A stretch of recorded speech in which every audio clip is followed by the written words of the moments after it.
আজ আর নেই সেই মানুষটি, যিনি শুধু অভিনয় করতেন না, প্রতিটি চরিত্রে প্রাণ সঞ্চার করতেন।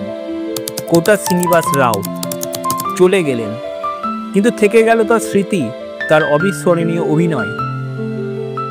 একজন অভিনেতা যখন মানুষের হৃদয়ে চিরস্থায়ী হয়ে ওঠেন, তখন তার চলে যাওয়াটা কেবল মৃত্যু নয়, একটা যুগের অবসান। কোটা শ্রীনিবাস রাও নামটা শুনলেই চোখে ভেসে ওঠে শত শত সিনেমার দৃশ্য, কখনো খলনায়ক, কখনো কমেডিয়ান, আবার কখনো কোনো অসাধারণ চরিত্র। তার কণ্ঠ, তার চোখের অভিব্যক্তি, সব কিছুতেই ছিল এক জাদু, এক মোহ। তেলেগু সিনেমা জগতে তিনি ছিলেন এক জীবন্ত কিংবদন্তি।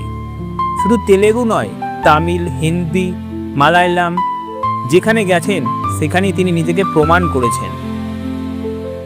700-র বেশি সিনেমায় অভিনয়। এই মানুষটি ছিলেন অভিনয়ের এক চলমান পাঠশালা।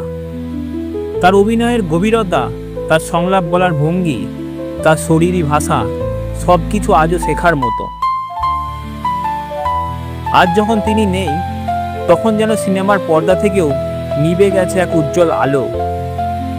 একটি চরিত্র নয়, একটি ইতিহাস, একটি অনুভব চলে গেল আমাদের ছেড়ে। কোটা গারু, আপনি ছিলেন, আপনি আছেন, আপনি থাকবেন প্রতিটি দর্শকের হৃদয়ে, প্রতিটি সিনেমার ফ্রেমে চিরকাল।